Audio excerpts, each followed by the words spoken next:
Bismillahirrahmanirrahim. Thank you again for listening to this second series of interview. So today we are honored to have Professor Dr. Rafia Rafiq. She is a director of Institute of Applied Psychology, University of Punjab, Lahore, Pakistan. She's a very well-renowned psychologist, leader, teacher, and a mentor, and a big advocate for mental health needs of children in Pakistan. She is a proud mom of two children और इनकी एक बेटी हैं 28 years की, बेटा है 26 years का, और she is also a grand mother of a 5-year old child. तो बहुत खुशी हुई प्रोफेसर डॉक्टर रफ़िया रफ़ीक हमें ज्वाइन करने की. बहुत शुक्रिया. Thank you. जी, तो आज जिस हवाले से मैं आपसे पूछना चाहूँगा कि आपके इतना एक्सपीरियंस रहा as a teacher, as a mentor, as a professional, as a woman, in this career, and then as a mom, and now as a grandma. क्या आप how do you see कि कैसे लोग पेरेंट्स बच्चों को race कर रहे हैं पाकिस्तान में? क्या चीज़ें नहीं करनी चाहिए, क्या चीज़ें सही हो रही हैं? जी, बिस्मिल्लाहिर्रहमानिर्रहीम. Thank you very much for inviting me. This is a topic that is very close to my heart और मुझे लगता है कि आजकल इसके ऊपर बात करने की बहुत ज़रूरत है, क्योंकि मैंने ओवर द इयर्स ये देखा है कि बहुत से, जब हम लोग छोटे थे तो बहुत ज़्यादा अथॉरिटेरियन पेरेंटिंग थी कि अगर हमारे पेरेंट्स ने कह दिया नो, तो हम उनसे रीज़न नहीं पूछ सकते थे. हम मतलब उसी टाइम चुप कर जाते होते थे. लेकिन अब मैं देख रही हूँ कि जो पैराडाइम शिफ्ट आया उसमें कुछ पेरेंट्स शायद जिनके जो जनरेशन गैप है जिनके साथ बच्चों का, वो तो कुछ अथॉरिटेरियन पेरेंटिंग को बर्दाश्त कर, मैं अब तो बर्दाश्त ही कहूँगी कि कर लेते हैं और वो उस तरीके से रिएक्ट नहीं करते. लेकिन ज़्यादातर जो आजकल पेरेंटिंग स्टाइल में शिफ्ट आया है वो बजाय ये कि पेरेंटिंग जो है अथॉरिटेटिव हो, पेरेंटिंग में कुछ निग्लेक्टफुल पेरेंटिंग बहुत आनी शुरू हो गई है कि पेरेंट्स जो है वो बच्चों को जो है सरोगेट्स पे छोड़ देते हैं पाकिस्तान में, क्योंकि आपको पता है कि हेल्प अवेलेबल होती है. तो घर में जो मासियाँ या जो हमारी हाउस होल्ड हेल्प होती है उसके साथ भी कई दफ़ा बच्चे जो है वो उनसे बात करते रहते हैं, और कई दफ़ा ये होता है कि उनकी जो लैंग्वेज स्किल्स हैं वो बिल्कुल उन्हीं की तरह की हो जाती हैं. तो इस टाइप की पेरेंटिंग बहुत देखने में आई है. दूसरे ये कि पेरेंट्स जो हैं वो आजकल, क्योंकि खुद बहुत से पेरेंट्स जो हैं, दोनों पेरेंट्स वर्किंग होते हैं, तो उनके पास इतना टाइम नहीं होता. तो वो जिस तरह की इन्वेस्टमेंट हमारे पेरेंट्स ने की थी, हालाँकि वो वर्किंग भी थे, लेकिन वो कुछ ना कुछ टाइम निकाल लेते थे मतलब बाहर फिज़िकल एक्टिविटी के लिए. हम क्रिकेट खेला करते थे. लेकिन आजकल के जो पेरेंट्स हैं वो शायद इतने मेंटली ड्रेन्ड होते हैं कि जब वो घर आते हैं तो उस तरीके से उनके ना जो शक्ल पे स्माइल भी नहीं होती, और वो जब आते हैं तो वो बच्चों को उस तरह ग्रीट भी नहीं करते और आके बैठ जाते हैं. और सबसे बड़ी बात ये है कि हमारी जो विलेजेस वगैरह में या हमारे रिमोट एरियाज़ में है ना पेरेंटिंग, उसमें पेरेंटिंग में फादर का रोल बिल्कुल नहीं है. फादर ऐसा फिगर समझा जाता है जिससे बच्चे डरते हैं यूजुअली, और मदर होती हैं, और मदर भी अनफॉर्चुनेटली इस तरह के सेटअप में बहुत ज़्यादा एजुकेटेड नहीं होती. उनको भी नहीं पता होता कि किस तरीके से चीज़ें लेके चलनी है. तो मेरा ख्याल में पाकिस्तान में varied types of parenting styles चल रहे हैं, जो कि आपके रूरल अर्बन में वेरिएशन है, फिर जो पेरेंट्स वर्किंग हैं उनकी पेरेंटिंग में वेरिएशन है, जो पेरेंट्स एजुकेटेड हैं और जो नहीं एजुकेटेड उनकी पेरेंटिंग में बहुत सी वेरिएशन है. तो इस तरह की मतलब वेरिड वेरिएशंस के साथ, और फिर पैंडेमिक में आपको पता है कि पैंडेमिक में कितना एक पैराडाइम शिफ्ट आया. तो बिल्कुल. बच्चे क्योंकि घर थे, पेरेंट्स भी घर थे, और स्पेसिफिकली जिन घरों में ग्रैंड पेरेंट्स भी थे, तो वो एक डिफरेंट शिफ्ट था. वो ज़्यादातर जो है वो मैं कहूँगी कि गैजेट्स की जो थी वो एज़ अ सरोगेट काम करना शुरू कर दिया. लोगों ने, बच्चों ने जो है वो अपनी जितनी भी कह लें कि हैप्पी हार्मोन्स जो थे वो अपने गैजेट से लेने शुरू कर दिए. और ये बहुत नेग्लेक्टफुल पेरेंटिंग स्टाइल ही मैं तो इसको समझूँगी कि अगर आप सारा दिन बच्चे को गैजेट दे दें और आप उसको अनअटेंडेड छोड़ दें, तो आपको नहीं पता चलेगा कि आपका बच्चा क्या देख रहा है, क्या नहीं देख रहा. तो उसके ऊपर कोई चेक एंड बैलेंस नहीं. तो इसमें इस तरह की पेरेंटिंग को हम केयरफुल पेरेंटिंग भी नहीं कह सकते. और फिर आप देखें कि हमारे यहाँ पे माशरे में there has been a shift. अब पहले हमारे जॉइंट फैमिली सिस्टम होता था, पेरेंट्स सिर्फ पेरेंटिंग नहीं करते थे, आपके दादा दादी, आपके नाना नानी और आपके जो करीबी जो रिलेटिव्स हैं उनकी इतनी से होती थी कि सब मिलके जो है वो बच्चे की कैरेक्टर बिल्डिंग, उसकी पॉजिटिव ट्रेड्स की बिल्डिंग में बहुत हेल्प करते थे।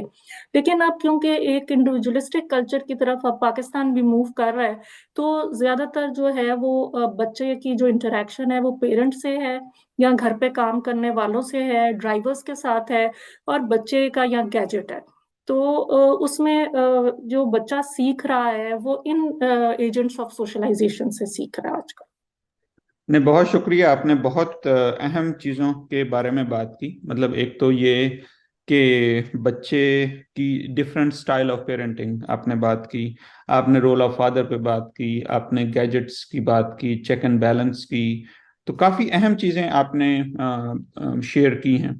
तो आप क्या समझती हैं कि इन चेंजेस की वजह से, आइदर वो पेंडेमिक की वजह से हैं, वो जॉइंट फैमिली सिस्टम ना होने की वजह से हैं, वो पावर्टी की वजह से हैं, तो उनकी वजह से बच्चों की सेल्फ एस्टीम पे, उनकी साइकोलॉजी पे, उनकी फिजिकल हेल्थ पे किस तरह के असरात मुरतब हो रहे हैं? देखिए बच्चे की जब हम पेरेंटिंग करते हैं ना तो मैं एज अ मदर अगर बात करूं या एज अ वुमन बात करूं या एज अ टीचर बात करूं तो सबसे इम्पोर्टेंट चीज है to give care to the child. अब आप जब केयर देते हैं तो आप उसकी मेंटल हेल्थ को भी केयरफुली अंडरस्टैंड करते हैं और आप उसकी फिजिकल हेल्थ को भी बच्चे की देखते हैं।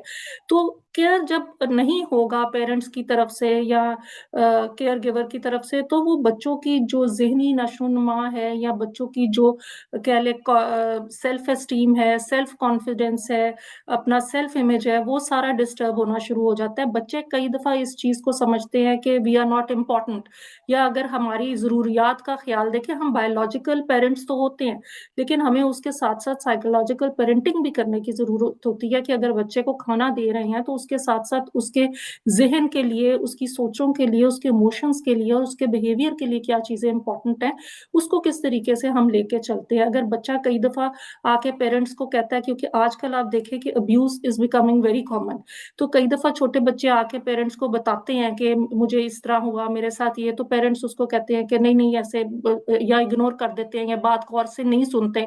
तो ये भी एक तरह का बच्चे के साथ अब्यूज़ ही होता है कि बच्चे की आप केयर नहीं प्रोवाइड कर रहे उसको।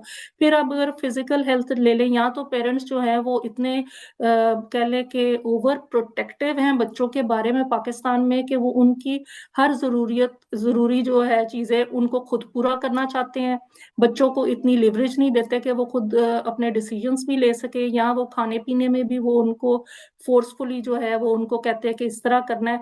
तो इस तरह की भी एक कह लें कि हेलीकॉप्टर पेरेंटिंग भी बहुत कॉमन हो रही है। फिर उसके बाद जो इम्पोर्टेंट चीज़ है कि बच्चा सीखता है कंसिस्टेंट मैसेजेस से।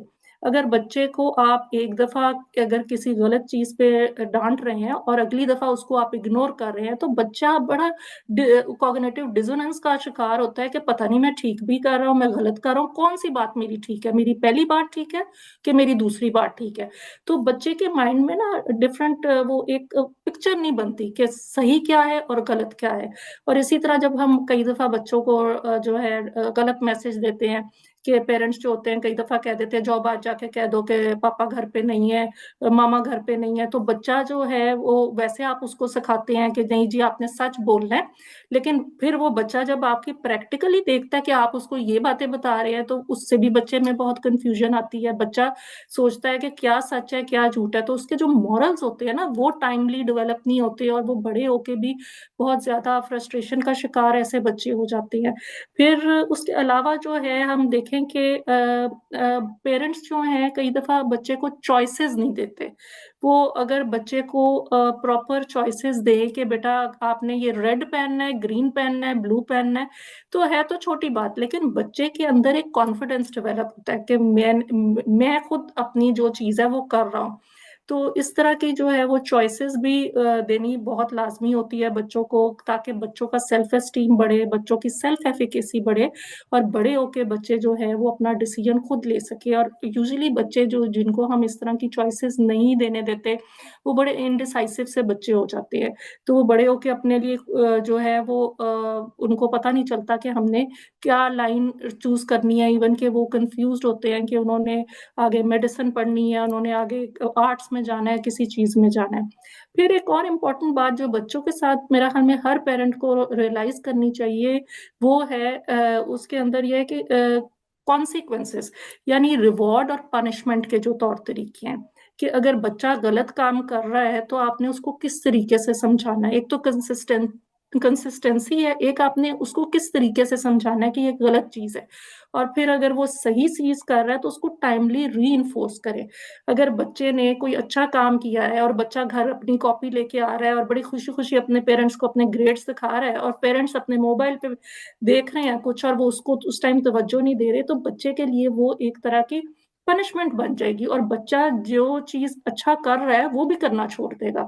तो कई दफ़ा हम लोग जाने-अनजाने में बच्चे को जब तवज्जो की ज़रूरत होती है, तब नहीं देते और जब नहीं होती तब देना शुरू कर देते हैं। जैसे कि अगर कोई गेस्ट आए हों, तो बच्चा अगर छोटी-मोटी बदतमीज़ी कर रहा है, तो हम गेस्ट के सामने बच्चे को अगर डाँटना शुरू कर देते हैं, तो वो भी एक तरह की उसकी सेल्फ एस्टीम लो होनी शुरू हो जाती है। तो इस तरीके से मेरा ख़्याल में हमें केयर, कंसिस्टेंसी और कॉन्सिक्वेंसेस के ऊपर उसको बच्चे को और उसको चॉइसेस देनी दे के जो है ये इस तरह की चाहे वो किसी भी स्टाइल की पेरेंटिंग यूज़ हो रही हो। फिर एक बहुत इम्पोर्टेंट चीज़ है कि एक तरह की parenting over the developmental period नहीं चल सकती। जब बच्चा बहुत छोटा होता है तो हम शायद थोड़े बहुत अथॉरिटेरियन भी हो जाएँ तो गलत बात नहीं है। अगर हम चीज़ों पे उसे रोकें, टोकें या हम करें या थोड़ा-सा बच्चा बड़ा होता है जब उसकी कॉग्निशंस इस काबिल हो जाती हैं, जब वो सोचने समझने की सलाहियत में आ जाता है, तो फिर हम अथॉरिटेटिव पेरेंटिंग की तरफ जा सकते हैं, हम उससे बात कर सकते हैं। हम अगर वो हमसे कोई सवाल पूछ रहा है या हमारी किसी क्वेश्चन के ऊपर अगर उसको कोई नाराज़गी है या अगर उसको बात समझ नहीं आ रही कि एक पेरेंट क्यों उसको किसी चीज़ से रोक रहा है, तो हम उससे बैठ के डायलॉग कर सकते हैं। तो इस तरह के डायलॉग से जो है वो बच्चे का ज़हन भी खुलता है और बच्चे को कॉन्फिडेंस भी आता है और उसको ये फ़ील भी होता है कि मेरा पेरेंट जो है वो मेरी बात भी सुन रहा है, अंडरस्टैंड भी कर रहा है और मुझे रेसिप्रोकेट भी कर रहा है।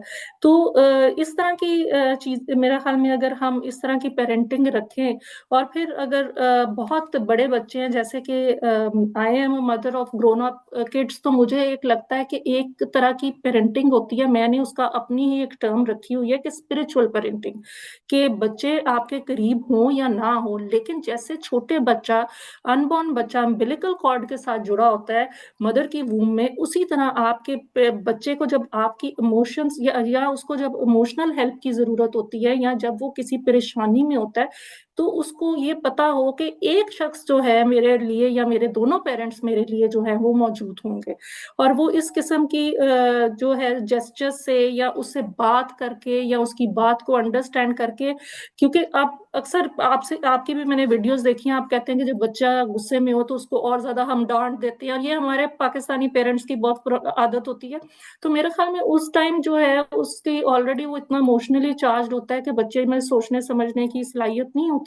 तो अगर इस तरह बच्चे के साथ उस टाइम जो है तहम्मुल के साथ, क्योंकि हम कई दफ़ा अपनी फ्रस्ट्रेशंस बच्चे पे निकाल रहे होते हैं और ये बहुत एक चीज़ है जिसको पेरेंट्स अंडरस्टैंड नहीं करते कि अगर बाहर से फ्रस्ट्रेटेड आए हैं तो बच्चे पे गुस्सा निकाल देंगे, बच्चे का कोई कसूर भी नहीं होगा और बच्चा जो है वो बड़ा एम्बिवलेंट उसको फीलिंग होगी कि मैंने क्या गलती की है। तो मेरे ख़्याल में ये चीज़ें सारी बड़ी इम्पोर्टेंट है पेरेंट्स के लिए। उसके अलावा कुछ ऐसी चीज़ें मुझे फ़ील होता है कि जो हमें नहीं करनी चाहिए। और उसके अंदर ये है कि आजकल पाकिस्तान में भी आपको पता है कि बॉडी इमेज के बारे में लोग बहुत कॉन्शियस होना शुरू हो गए हैं।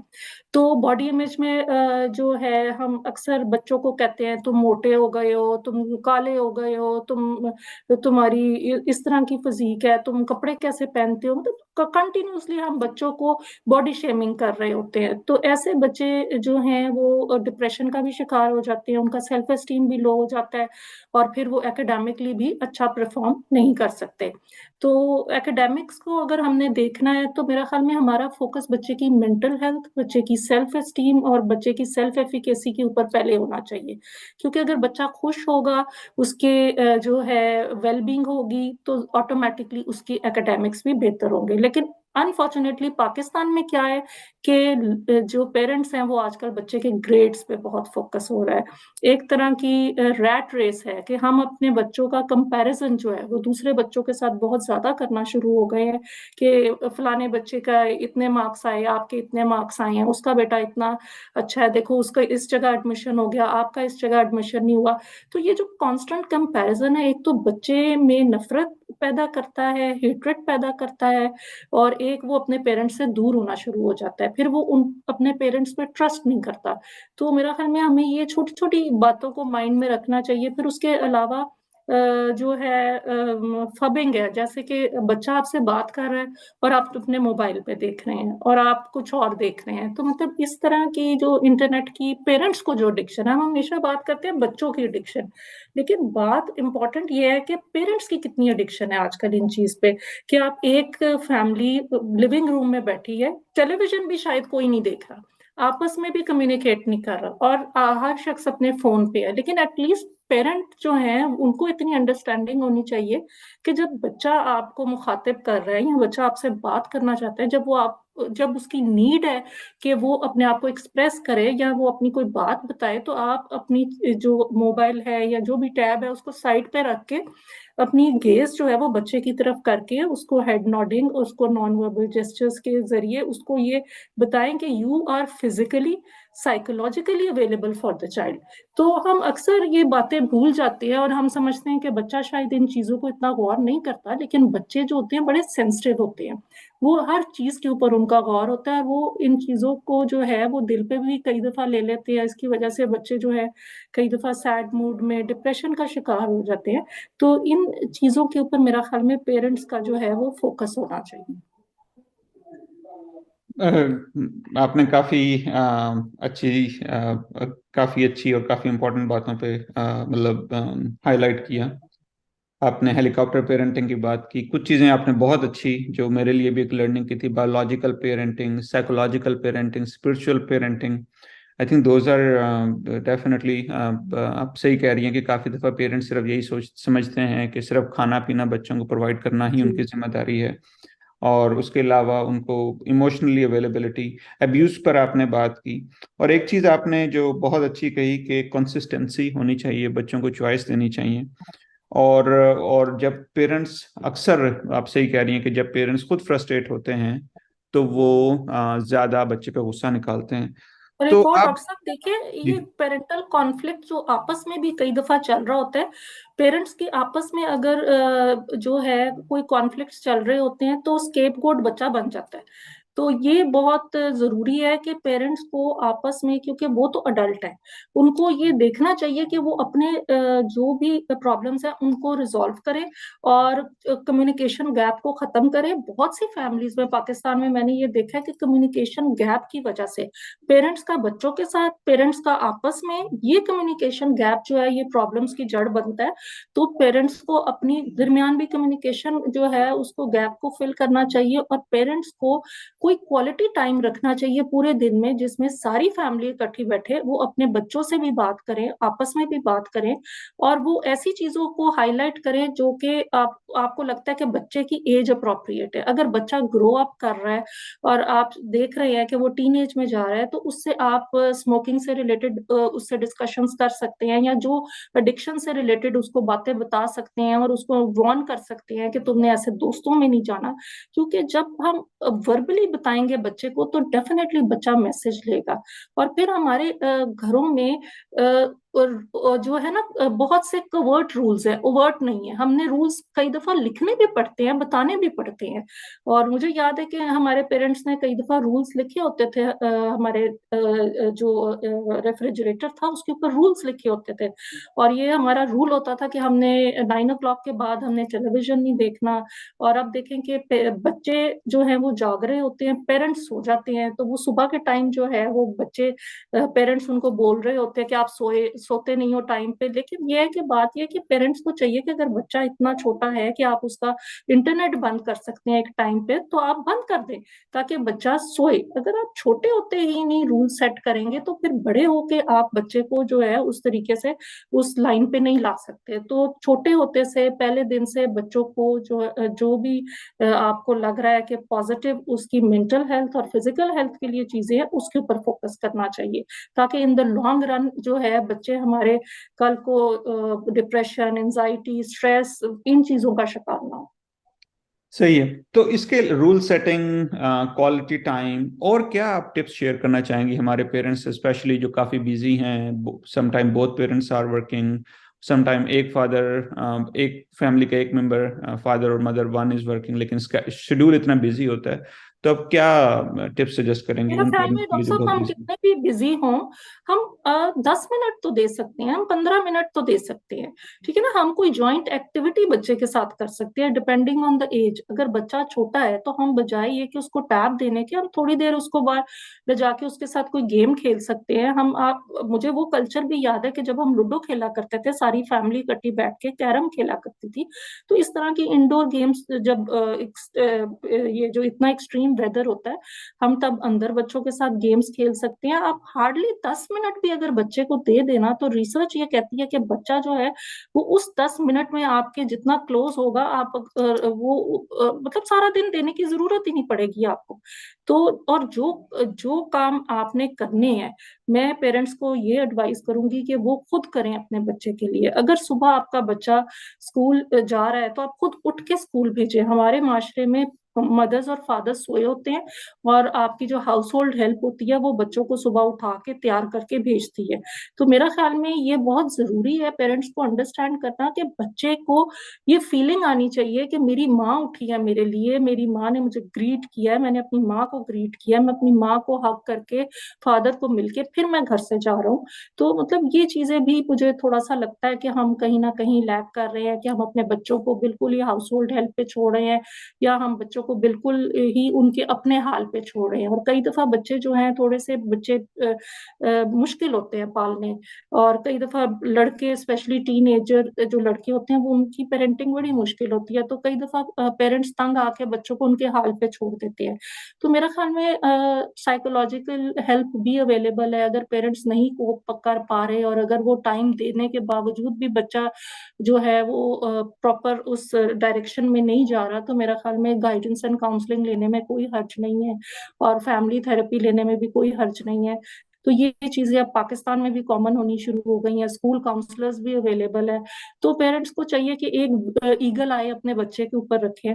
और अगर आपको ये लग रहा है कि आपका बच्चा कहीं बहुत ज्यादा डिप्रेशन में, सैड मूड में है, या उसके ग्रेड्स अच्छे नहीं आए, तो उसको डांटे ना, क्योंकि बहुत से ऐसे बच्चे और बहुत सी ऐसी इंसिडेंसेस रिपोर्ट हुए हैं जिसमें बच्चों ने खुदकुशी कर ली है, जिनके ग्रेड्स अच्छे नहीं आए क्योंकि पेरेंट्स चाहते थे कि 100% आए। अब जो पेरेंट्स बहुत परफेक्शनिस्टिक हैं उनके लिए मैं ये मैसेज दूंगी कि इतनी परफेक्शनिज्म में बच्चा हमेशा जो है गिल्ट में जाता है और डिप्रेशन में जाता है। ठीक है, बच्चे के ग्रेड्स अप एंड डाउन होते हैं, और ये है कि उसकी प्रॉपर मॉनिटरिंग करते रहें। और अगर उससे कभी गलत चीज भी होती है तो उसको जो है उस टाइम उसके पॉजिटिव्स को एड्रेस करें। अगर उस टाइम आप उसके नेगेटिव्स पे बात करेंगे तो बच्चे का उसी टाइम सेल्फ एस्टीम लो होना शुरू हो जाएगा, वो आपसे दूर भी होना शुरू हो जाएगा। तो कई दफा बच्चों की जो जेस्चर्स होते हैं, जो वर्बैटम होता है, वो आपसे आपकी मोहब्बत चाह रहा होता है, आपसे आपकी फीलिंग्स चाह रहा होता है। तो उस टाइम बच्चे को हग करें या बच्चे को प्यार करें, और उसको अगर आप इतना भी कह देंगे ना कि I am there for you. क्योंकि मैंने ये खुद देखा है कि मेरे बच्चे आउट ऑफ पाकिस्तान भी हो, तो अगर कभी उनको मेरी जरूरत पड़े तो मैं एक मैसेज भी जरूर लिखती हूँ, your mom is always available for you. मतलब this is a small message, but this message can make a big difference in the life of a child. बहुत अच्छी बात की है कि चाहे बच्चे से हमारा जो पेरेंटिंग का जो प्यार है, मोहब्बत है, वो सिर्फ उनके अच्छे बिहेवियर से ही ना अटैच हो, बल्कि जब वो मुश्किल में हो तो उस वक्त भी मतलब हमें उनके साथ प्यार वाला रवैया रखना चाहिए। एक काफ़ी कॉमन चीज़ जो मुझे सुनने को मिलती है कि काफ़ी कॉमन एक मिसकंसेप्शन ये है कि जी कि अगर बच्चे ने गलत काम किया और उस वक्त अगर हम उसको प्यार दे रहे हैं तो इससे जो है ना हम्म। उसका वो गलत रवैया जो है ना वो और परवान चढ़ है, वो और स्ट्रांग हो रहा है। तो इसके बारे में क्या कहेंगी आप? देखिए, हमारे कई पेरेंट्स इस तरह के हैं कि बच्चा गाली दे रहा है, छोटा है बच्चा, तो वो बड़ा प्यार से कहते हैं, "ये कितना क्यूट लग रहा है।" इस तरह की भी मैंने केसेस देखे हैं, तो वो बच्चे की लैंग्वेज ही वैसी बननी शुरू हो जाती है। तो मेरा ख़्याल में पेरेंट्स को पता होना चाहिए कि गलत चीज़ को रीइन्फोर्स नहीं करना चाहिए। अभी हमने पहले भी बात की, अगर गलत चीज़ या तो इग्नोर करें उसकी उस बात को, क्योंकि छोटे बच्चे को अगर आप इग्नोर कर देते हैं, आप कोई वर्बल जेस्चर या नॉन वर्बल नहीं देते, तो वो आहिस्ता-आहिस्ता बिहेवियर डिमिनिश हो जाता है। और कई दफ़ा ये होता है कि आप बच्चे को गलत काम के ऊपर उसको ये नहीं कहते कि काम गलत है, आप कहते हो आप गंदे बच्चे हो।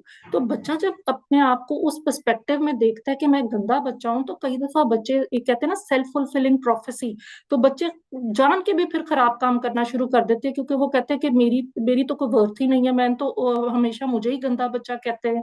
तो एक और ये है कि हमारे जो बड़े बच्चे होते हैं फैमिली में, पाकिस्तान में, उनके ऊपर बहुत प्रेशर होता है।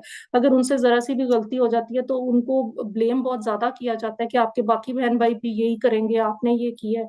तो मेरे ख़्याल में हमें थोड़ा-सा एम्पैथेटिकली अपने बच्चों के साथ डील करना चाहिए, बहुत ज़्यादा हमें इनसेंसिटिव नहीं होना चाहिए। तो लेकिन आजकल के इतनी फ़ास्ट पेस्ड लाइफ़ में जो है इनसेंसिटिविटी, लैक ऑफ टाइम की वज़ह से कई दफ़ा आ जाती है। तो उसमें हमें खुद भी अपने आप को मैसेजेस देने चाहिए कि we have to be empathetic. We are not angels, our kids are not angels, मतलब वी आर ह्यूमन बीइंग्स, हमसे भी गलतियाँ होंगी, हम भी कोई परफेक्ट पेरेंटिंग की कोई टिप तो है नहीं। There is nothing as perfect parenting. कई दफ़ा मुझे अपनी पेरेंटिंग पे शक हुआ, कई दफ़ा मुझे हुआ कि मैंने गलत इस तरह किया है, कई दफ़ा मुझे लगा मैंने बहुत अच्छा किया है। मतलब आप खुद भी जो है, क्योंकि आप भी पेरेंट पहली दफ़ा ही बनते हो, और बच्चे की डेवलपमेंटल स्टेजेस के हिसाब से आपको अपनी पेरेंटिंग चेंज, आपको अपने रवैये, आपको अपना तौर-तरीके चेंज करने पड़ते हैं।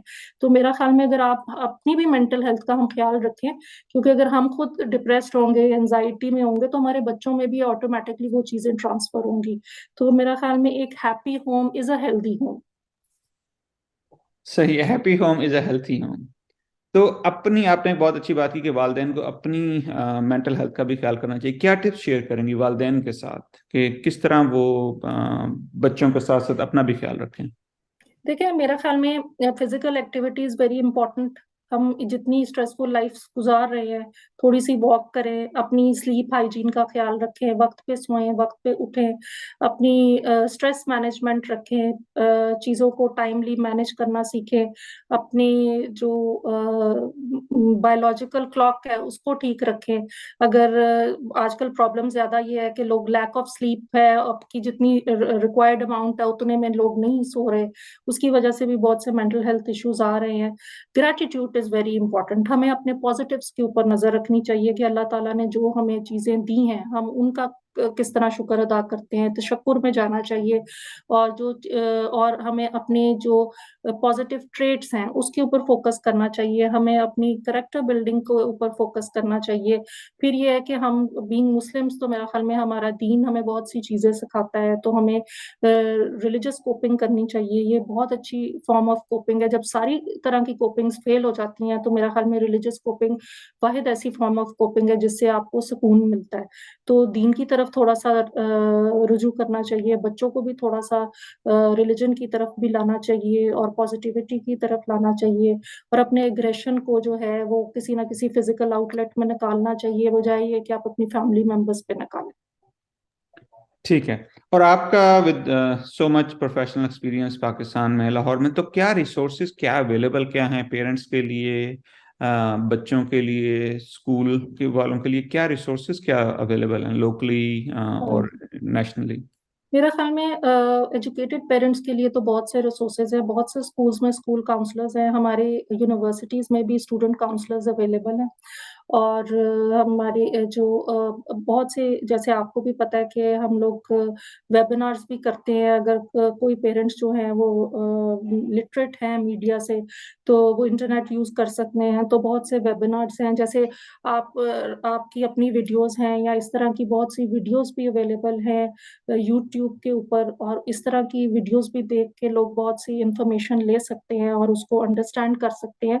अब लोकल हमारी इंडिजिनस उर्दू लैंग्वेज लैंग्वेज में भी लोगों की वीडियोस अवेलेबल है, और हम जो यूनिवर्सिटीज़ में टीच कर रहे हैं, हमारे अपने प्लेटफॉर्म से बहुत से ऐसे वेबिनार्स और सेमिनार्स हम करवाते हैं जिसमें जनरल पब्लिक को जो है वो मैसेज जाए, और किस तरीके से पेरेंटिंग होनी चाहिए, मेंटल हेल्थ को कैसे रखा जाए। मेंटल हेल्थ के ऊपर तो अब बहुत काम हो रहा है, बड़े शहरों में तो मैं कहूँगी कि हो रहा है, लेकिन छोटे शहरों में मेरा ख्याल में लोग उनकी मेंटल हेल्थ इसलिए थोड़ी सी बेहतर रहती है क्योंकि वो सोशल सपोर्ट सिस्टम उनका हमसे बेहतर है। तो social support is a buffering factor, और वो आपकी मेंटल हेल्थ को ठीक रखता है। लोग अभी भी पंडालों में बैठते हैं, लोग अभी भी शाम को इकट्ठे बैठ के जो है वो गपशप लगाते हैं और अपनी प्रॉब्लम्स डिस्कस करते हैं। तो मेरा ख्याल में उधर भी आहिस्ता आहिस्ता जो है वो ये चीजें आ जाएंगी।